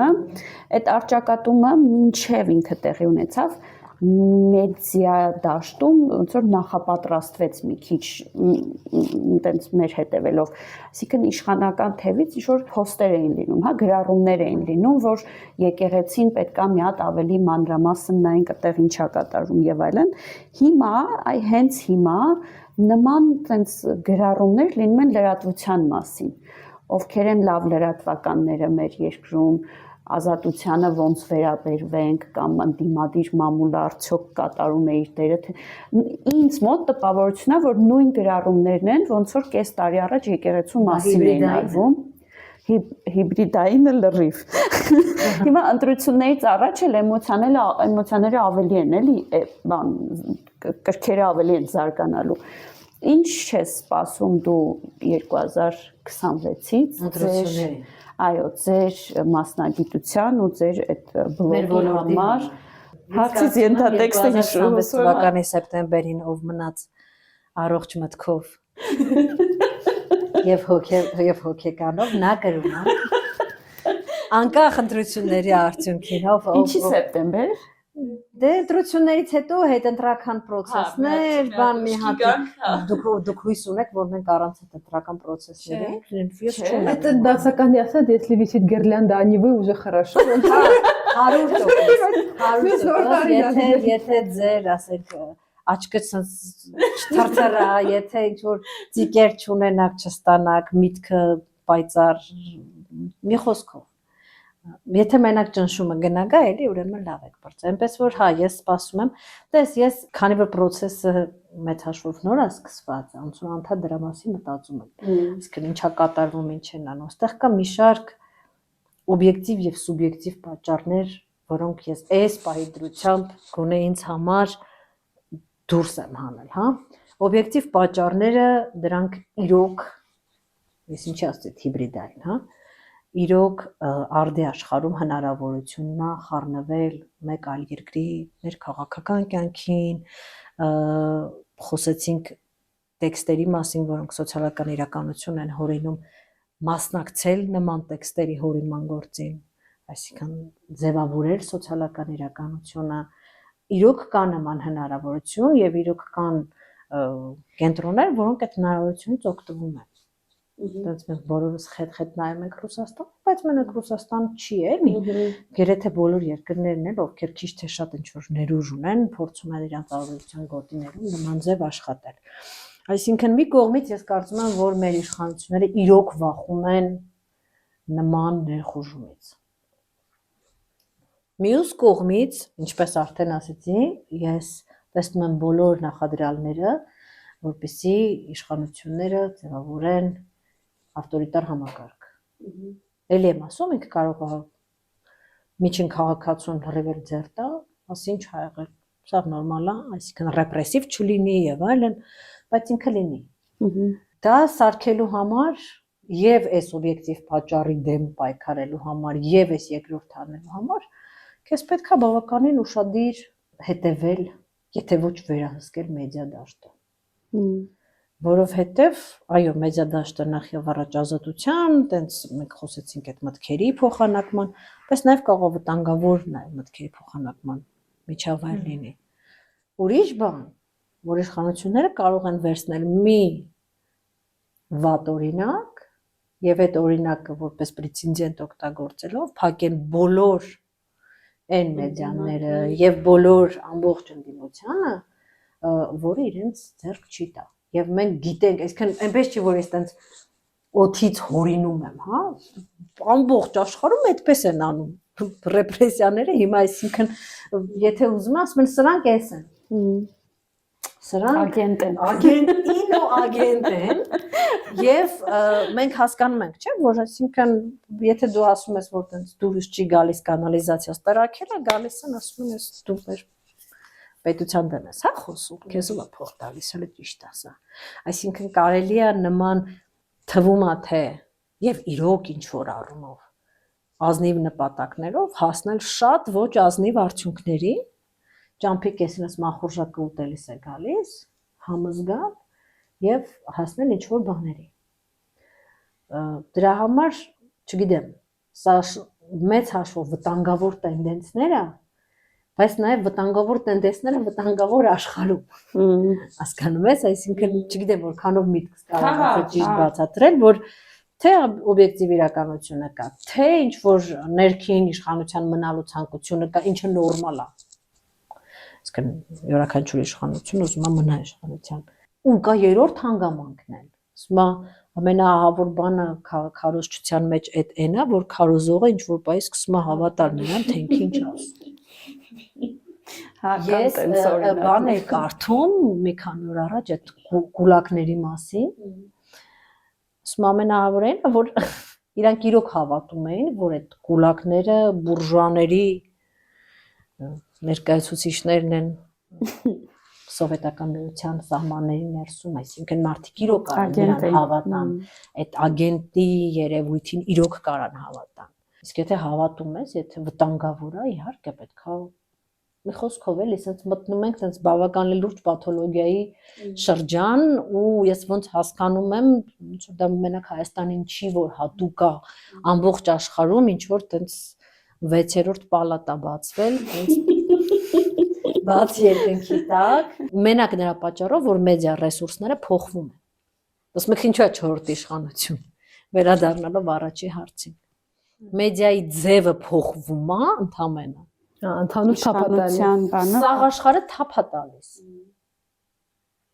Ամբողջ սոցիալական քաղաքական համակարգի վրա ինքը ուժեղ ազդում է։ Լիաննա ջան, ասում ես մեդիան որ փոխվում է, աշխարհը մի հատ թափ է տալիս, ցնցումներ, պատերազմներ, ոմանք հիմա սպասում են երրորդ աշխարհամարտի, գուցե նաև սկսվել է, չգիտենք, բայց ասում են արդեն վաղուց սկսվել։ Սաթիկ ջան, վերջանում է արդեն։ Խոսանք մի հատ արհեստական բանականություն, շնորհակալություն, գերմաներեն էր մտքիս այդ բառը։ Գերմաներեն ո՞նց է։ Künstliche Intelligenz։ KI էրոտիկա չէ։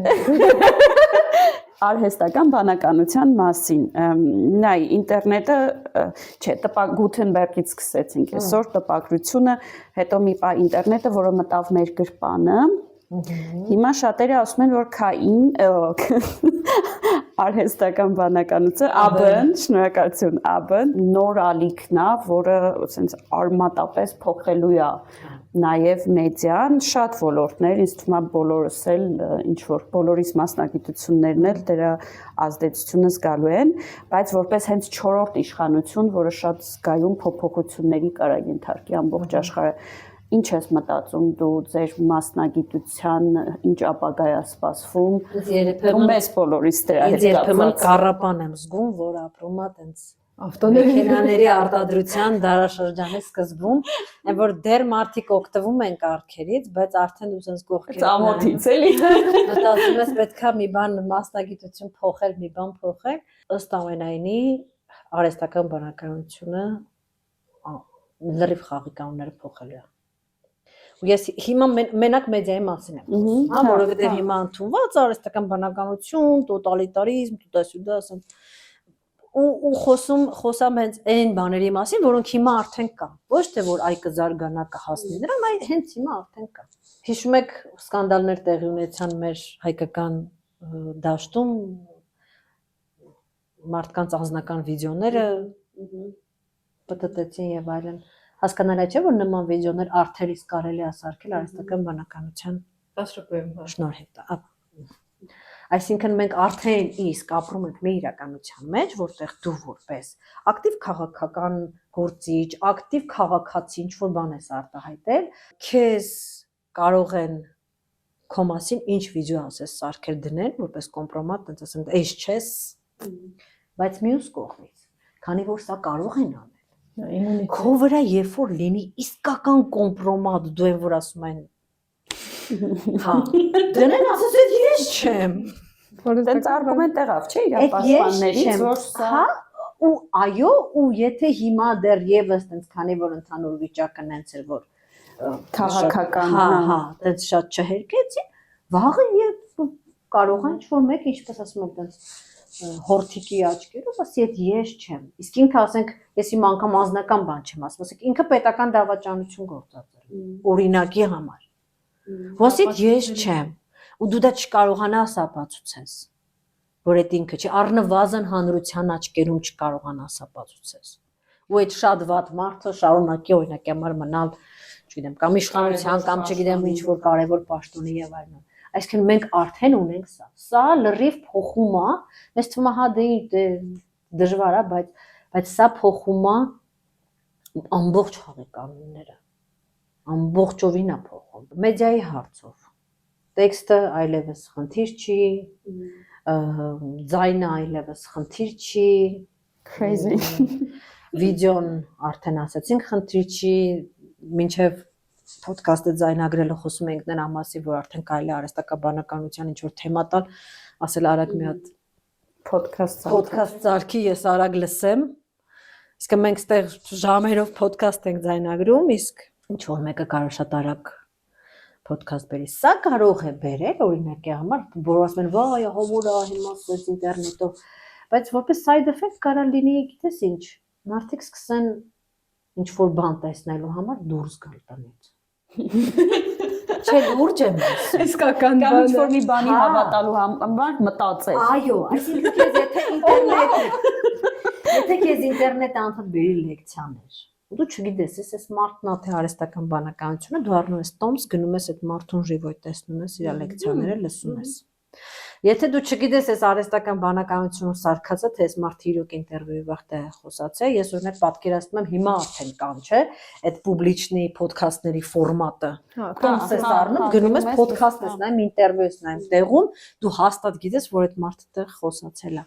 Այսինքն ինձ թվում է լրագրությունը այս մեդիա միջավայրից ավելի անցնելու է բանդաշտ, հա, face to face։ Հա, բայց ավելի անցնելու է մարդկային հանրային դաշտ։ Հա, վստահելի է։ Ավելի, այսինքն լրագրողների հետ կարող է ինչ-որ հանդիպումներ լինի եւ այլն, չգիտեմ, ինչ-որ ֆորմատներ, որ կմտածեն։ Էլիտարիզացիա է լինում։ Այո, բնականաբար, դա է ուզում ասել։ Բայց նաեւ տեղի ունենում մոտապես այն ինչ որ քաղաքականության մեջ է տեղի ունենում, բոլորդ լսել եք, որ հիմա ճգնաժամ է կուսակցությունների եւ ընդհանրապես ինստիտուտների եւ կան բան մի դեմքով կուսակցություններ, հա, օրինակ Հայաստան կլասիկ օրինակը Բարգավաճ Հայաստան կուսակցություն։ Հանիր կուսակցության մեջ այդ Կլասիկ Գարոկյանի եւ Արգավաճ Հայաստան։ Հա,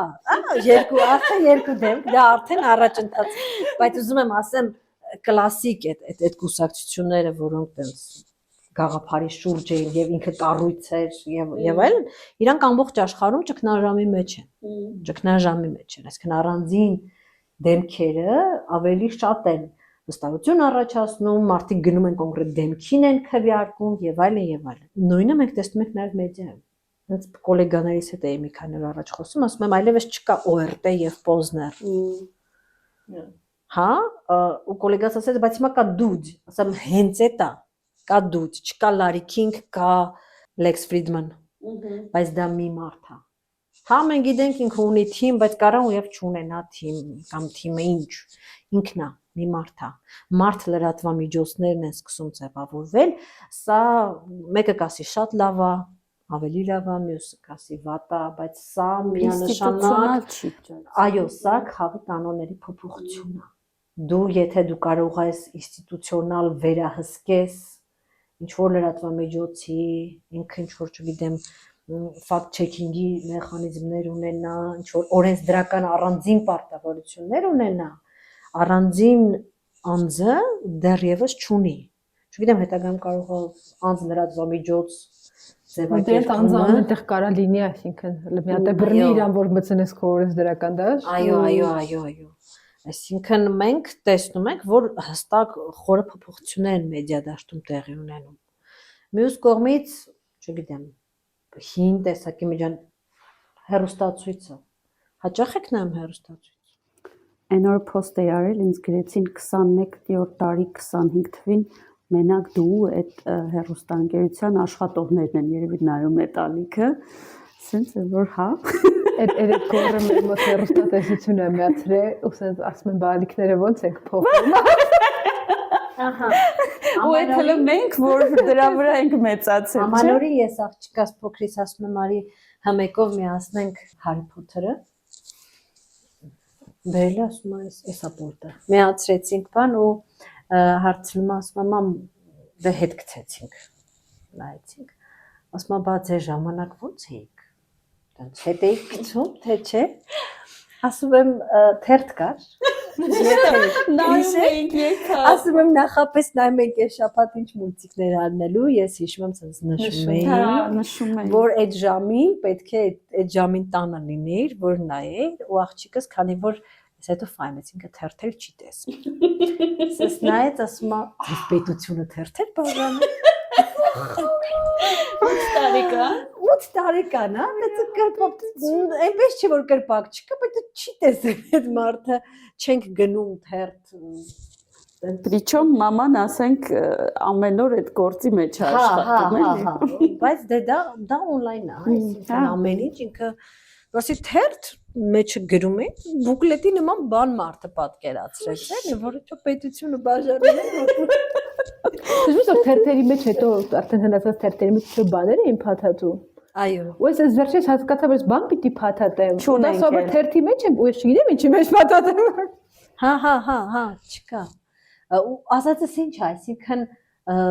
ընդհանուր լրատվամիջոցները այդ կլասիկ կոչված վերանում են։ Չնայած ինքը ժանրը չի վերանում, հեռուստացույց, վիդեոն։ Մենք բոլորս վիդեո նայում ենք։ Դա տրանսֆորմացվում է։ Ինքը պարզապես ցանցում է։ Աուդիոն, աուդիոյի բում վերջին անգամ երևի ասես մեկը երկրորդ համաշխարհային պատերազմի ժամանակ էր, որ մարդիկ սկան լսում էին։ Հա, չգիտեմ, Spotify հարթակից սկսած վերջացած YouTube-ով եւ այլն, բոլորս աուդիո լսում ենք, այսինքն podcast-ի ֆորմատը կլասիկ, ինքը աուդիո է, այսինքն ռադիոն որպես ֆորմատ բում է ապրում հիմա, բայց ռադիոները կհիշենք։ Ես տանը ունեմ։ Հա, որ սենց էինք անում։ Այո, բռնում եմ։ Ես ունեմ, բայց ինքը արդեն վերանում է, ինքը փոխվում է փոխակերպվում է։ Իսկն մեդիան իհարկե չի վերանա, բայց ինքը շատ լուրջ է փոխվել։ Ինձ թվում է լրագրողների քանակը շատ խիստ կքչանա։ Okay։ Ինքը կդառնա երևի նկարիչների նման։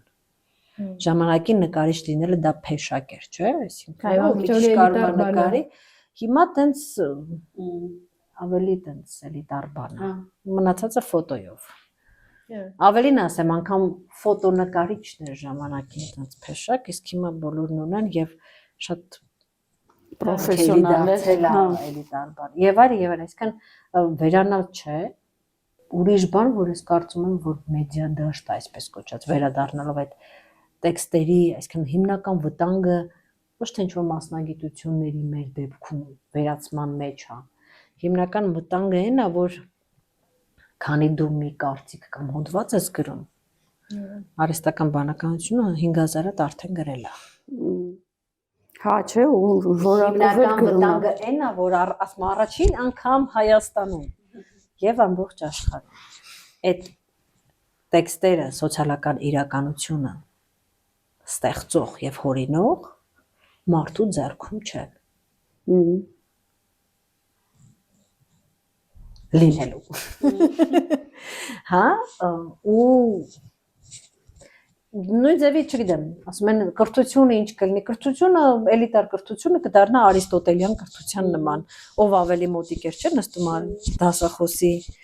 ծնկին, նա ավելի լավ ուսուցիչ էր։ Այսինքն ավելի շատ դեպի զրույցով, այսինքն հարուստների երեխեքը կգնային բուխ կտեսնեին պրոֆեսորին, աղքատների երեխեքը ChatGPT-ին ինչ կասի այդ, բայց այդ ֆունդամենտալ խնդիրը, թե ոնց է մեր իրականությունը ձևավորելու արհեստական բանականությունը, իսկ ինչքան էլ ուզում են ասեն, թե որ վերահսկվում են եւ այլն, մենք գիտենք, որ դե չէ, հա,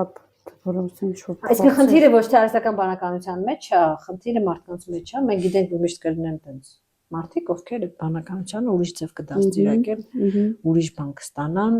ուրիշ ծրագրեր եւ այլն։ Հա, տեսականորեն միտքը լավ դա։ Հա, Ինչպես միշտ։ տեսականորեն միտքը լավ է։ գտնվեն Այսինքն խնդիրը էլի ընդհանրապես եւ գիտնականների հետ որ խոսում եմ, տարբեր մարդկանց հետ որ խոսում եմ, որ տեխնոլոգիական ինչ-որ առաջընթացից ենք խոսում, վակցինաներ կլինի վերջացած ամեն ինչով, անվստահության աղբյուրը ոչ թե բուն տեխնոլոգիան է, այլ մարդը, որը կչարաշահի։ Հա։ Իսկ ասում մենք ունենք բավարար պատմության ընթացքում բավարար ապացույցներ, որ մարդը հաղթված է չարաշահել։ Ու հիմա նոր սերունդը որ գալիս է, ասենք այն երեխեքը, որ հիմա նոր պետքա գնան լրագրության ֆակուլտետ, կամ որոնք արդեն սովորում են լրագրության ֆակուլտետում, այդ արդեն ջենզիներ չի, արդեն քիչ-քիչ ոնց որ ջեն ալֆան է գալիս այդ տեղը, որ լրիվ ուրիշ սերունդ է, լրիվ ուրիշ պատկերացումներով, որը փաստացի ձևավորվել է արդեն այդ ինֆորմացիոն դաշտում, այդ ինֆորմացիոն հոսքի տակ ու այդ արագության մեջ, որը հիմա ընդունված այդպես ADHD-ոտ արագություն բանանել, բայց փաստացի այդ իրենց նորման է լինելու, որովհետև ինչ որ բայ դա է դառնում, չէ՞ նեյրոտիպիկ, որովհետև բոլորն են այդ բանի մեջ։ Մանավանդ դու հիմա որ ունես երեխեք, որ մոտենում են այդ բանի, ինչ է սպասում հաջորդ սերնդի լրագրողներից հաջորդ սերնդի մեդիա, даже հաջորդ չէ արդեն, այլ մյուս շրջանավարտներից։ Որ մենք նայելու ենք, ասենք վայ է սերունդը այդ։ Դե լավ վերցնենք, ասում եմ, լրագրության ֆակուլտետը վակուումի մեջ, որովհետև ես շատ հարցեր ունեմ էլի մեր ընդհանրապես սիստեմին որպես այդպեսին ես կարծում եմ որ լրագրության ֆակուլտետ իրականում պետք չի ինքը շատ փեշակ է ինքը կոշկակարի գործի նման ինքը արհեստ է ոչ թե 4 տարի ես չգիտեմ ինչ կարելի անել բայց այդուհանդերձ հա լրագրության ֆակուլտետը եւ մասնագետների կրթումը վակուումի մեջ մենք կունենանք շատ ավելի քիչ գրված տեքստ այսինքն տեքստ որը մարդը ինքն է գրել եւ ավելի շատ արհեստական բանականության շնորհիվ գրված տեքստեր, եթե խոսքը տեքստային լրագրության մասին է։ Սրանք կարելի է նայել վատ եւ լավ, հա, սա առանձին դեպատների հարց է, որտեղ օրինական մարդիկ, որոնք կարծում են, որ եթե արհեստական բանականությունը քեզ տվել է տեքստ, քո խնդրանքով, ինչ որ խնդիրների շուրջ, դու դա կարդացել ես, դու 100%-ով համաձայն ես ու տակը գրում ես քո անունը եւ քո պատասխանատվությամբ այդ տեքստը հրապարակում ես, ուրեմն դա քո տեքստն է։ Հա, այսինքն իսկ մարդիկ կան ասում են, որ ոչ, դու որ լրագրող ես, դու պարտավոր ես այդ տեքստը ինքդ գրել, ինքդ փնտրել եւ այլն։ Արհեստական բանականությունը մենք խոսում ենք իր մանիպուլյատիվ ունակությունների մասին, որ ինքը կարող է օգտագործվել, այսինքն մենք ունենանք շատ ավելի շատ աղբ։ Մենք ունենանք շատ ավելի շատ բոտեր համացանցային։ Մենք ունենանք շատ ավելի շատ ինչ որ օդից, մատերից քաշած վատ լրագրություն։ Բայց մյուս կողմից շատ է հեշտանում գործը նույն հետաքնող լրագրողների։ Ինձ թվում է իրանք կարող են օգտագործել արհեստական բանականության անգամ ինչ որ բաների մեջ օրինաչափություն տեսնել։ Ինքը այսքան թղթեր պետք է ուսումնասիրեր, որ իրանից կպահանջեր մի 3 ամիս, ինքը դա կարող է անել, չգիտեմ, մի շաբաթում արհեստական բանականության օգնությամբ։ Այսինքն որոշ մակարդակներում դա կարող է իրականում լրագրողի համար շատ լավ գործիք լինել եւ ավելի էֆեկտիվ դարձնել նա։ Բայց վախենամ այս էֆեկտիվությունը ինչն է ինձ վախեցնում։ Կորելու է այդ աղմուկի, այդ սուտ լուրերի, այդ աղբի մեջ։ Ու դա է ավելի անհանգստացնում։ Եվ սրա հակառակ կողմը, որովհետև այդ աղբի մասին տեղեկանում են նաև նույն կառավարությունները եւ փորձում են այդ աղբը անջատել եւ փորձում են վերահսկել մեդիա դաշտը, սա էլ է բացասաբար ասում մեդիա դաշտի որակի վրա։ It's որ sense շատ հոզված խառը բոլոր մասնագիտություններում էլ հիմա բոլոր չէ, բայց շատ-շատերում է հիմա այդ վիճակը, որ տեսնենք ինչ է։ Քանի որ process-ի նայ մենք այն որ ասում եմ մի բան խոսեցինք հիմա 3 շաբաթ հետո կարող է вообще ակտուալ չլինի էլի, այնքան արագությամբ ամեն ինչ շարժվում որ Ես հիմա օրինակ շատ ափսոսում եմ, որ չունեմ ինչ-որ մասնագիտություն, որը ձեռներով է սարում։ Որը մտավոր աշխատանքի հետ կապված չէ, այլ չգիտեմ, ումիվալնիկ է տեղադրում օրինակ, որովհետև դրան առանձնապես չի կպնում, էլի։ Ինձ օրինակ միշտ ասում էին, որ այդպես խոսում ենք, որ արհեստական բանականությունը կամ մասնագիտությունները կգողանա, ասում էին, դե դու մտածելու բան չունես, դու նաև հոգեբան ես, ոչ մի բան չի փոխարինի հոգեբանին։ Պարզվեց ամբողջ ChatGPT-ի հետ։ Ինչ խնդիրներ ասենք, այսինքն պարզվեց հենց հոգեբաններին էլ խփում ամենաշատը, որ ով կմտածեր, հա, այսինքն բոլորը մտածում են, դե մարդուն տենց հարցերը քննարկելու համար մարդա պետք։ Ոչ մի հակառակ ավելի անոնիմ ChatGPT-ի հետ ինչ ասես քննարկելու շատ ավելի, նո մեկի մոտ chat մյուսի մոտ ուրիշ բան, հա, որպես օրինակ եմ բերում, ինչ որ տենց անոնիմ անթակառակը ավելի տենց շատ ավելի հետաքրքիր է, քան այո։ Ու պարզվեց, որ չէ, այնպես որ չես իմանա։ Մեր հարկերը մեր փոխարեն կհաշվի ԱԲ։ Հարկերը վաղուց է հաշվում ԱԲ-ն, հարկերի բնակավարում հարկային հաշվապահի գործը Գերմանիայում ասում են, որ մի 2-3 տարուց էլ չի լինի։ Իսկ հարկային օրենսդրությունը մեր համար կգրի։ Չէ, չի, то есть չեք թողի, չէ, կարա գրի, բայց չես ընդունի այդ օրենքը, էլի, ընդունողը մեկը մարդ կլինի։ Այդ ստորագրում է ստակը ուրեմն մարդուն, այդ նռիվ գնում ենք բան մի քիչ, այդ պատասխանատվության դաշտ ընդհանրապես անգամ քրեական օրենսգրքի ոնց որ դաշտ ենք մտնում, հա, որ պահին է մարդը մեղավոր եւ ինչի համար է պատասխանատու։ Մարդուն իր արարքներից մեծ հաշվով մնում է մենակ համաձայնվել է կամ չէ, այսինքն պատասխանատվություն կը ես սրա հետ օքեյ եմ, թե չէ։ Սենց նեղանում է էլի մի տեսակ մարդու ֆունկցիոնալը։ Ամեն ինչի։ Դե բայց գիտելիքը պետք է որ որոշես օքեյ ես, թե չէ։ Եթե պատասխանատվություն պիտի գրես այդ տեքստի համար, բաց չի, չէ։ Բաց չի։ Բոլորին առաջարկում եմ, հա, իհարկե։ Այստեղ մի հատ ուրիշ բան էլ կա, մենք օրինակ մի երբեմն խոսում ենք, որ արհեստական բանականությունը սխալներ է անում, այն դասեր սխալ հաշվարկներ է անում։ Իսկ կան չէ մեխանիզմներ ստուգելու այդ հաշվարկները։ Դե դրա համար միշտ պետք է մասնագետ վերջում լինի, ով պատասխանատվություն պիտի կրի։ Վերջը մեկը պիտի ստորագրի, հա, կոպիտ ասած այդ ամեն ինչի համար։ Հա, չես կարող ԱԲ պատասխանատվության կանչես ամեն ինչ, սա ռեժիմ։ Կարաս այդ թիվը վերցնես, բայց եթե սխալ լինի, պատասխանատվությունը քո վրա կմնա, էլի։ Իսկ եթե սխալը բացահայտվի արդեն շատ ուշ, երբ որ արդեն այդ սխալի արդյունքում ուրիշ սխալ ա եղել, ուրիշ սխալ ա եղել, ուրիշ սխալ ա եղել, ավելի շատ պատասխանատվություն, նայած ում վրա պատասխան, եւ ինչ ես անելու։ Այսինքն տեսեք, անգամ մեր իրավական համակարգն է քանդվում, որովհետեւ ես վերջերս լսեցի, չգիտեմ որքանով եմ ճիշտ, որ եթե դու ինքնավար մեքենա ես գնում, Տեսլան է, չէ՞, կարծում ինքնավար մեքենա չեմ քշում, մի քիչ տեղյակ չեմ, հա, ինքնավար մեքենա ես գնում, դու կարող ես իրան որպես ինքնավար ասես գնա այս ինչը բեր, չգիտեմ, քշի, բայց եթե դու իրան ասել ես գնա ու ինքը այդ ընթացքում ինչ-որ մեկին որ մեքենայի տակ գցի, դու ես պատասխանատու, դու քո մեքենան է, բայց դու փաստացի տեղ չես եղել։ Այսինքն, չգիտեմ, մի կողմից թվում է թե նո տրամաբանական է, քո մեքենան է, դու ես պատասխանում, մյուս կողմից Դե բա ով պատասխան։ Ինչ որ մեկը պատասխան։ իրն է քշել, դու տեղ չես եղել։ Էլի ուղղակի ուրեմն ծրագրի։ Հա, այսինքն ինչ-որ ստուպիկային բան է։ Ես տեսնում որ այո, իրավաբանական համակարգն է շատ լուրջ հարցերի առջև է կանգնում, ու անգամ չեն հասցնում քննարկել, միջով քննարկում են նոր բան է գալիս, էլի։ Ամեն բան ասեմ, այդ տպագրության գյուտի հետ կապված միտքս եկա, որ մինչև տպագրության գյուտը, որպեսզի մարդիկ նորություններ իմանային, այն ինչ որ մեկը որ կարդալ գիտեր, կամ ինչ որ քաղաքից գյուղ եկած այդ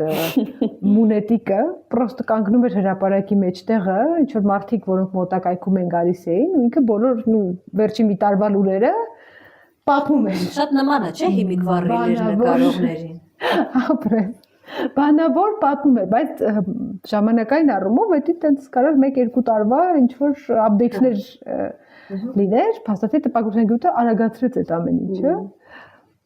Բայց այդ տպագրության գյուտի ու իր այդ այնց լուրջ հետևանքների մեջ ինչպիսին է, ասենք թե նացիոնալ պետությունների ձևավորումը կամ բան, շատ երկար ժամանակ անցավ, չէ՞։ Ու հիմա իհարկե աբն ավելի արագացրել,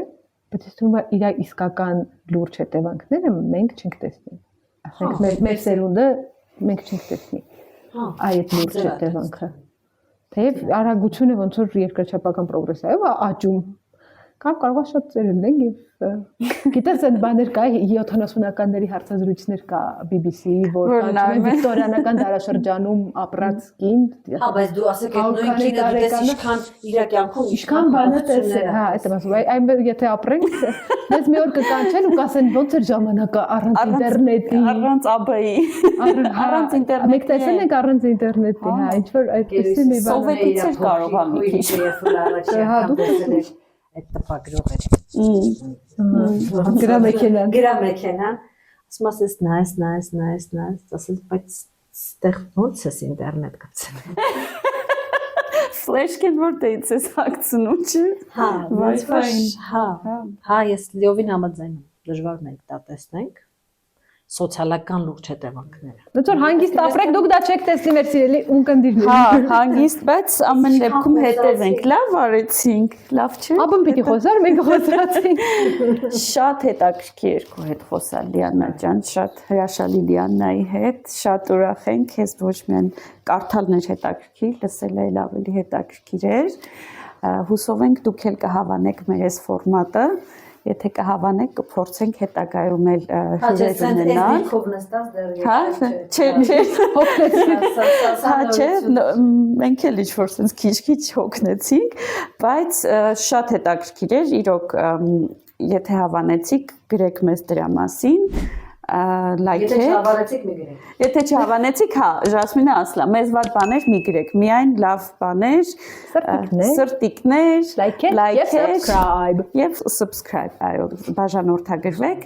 մինչ նոր հանդիպում։ Հա, մեկը մեզ դրանից փող չի գալիս, չէ՞։ Հայաստանի բաժանորդագրությունը։ Չէ, ուղղակի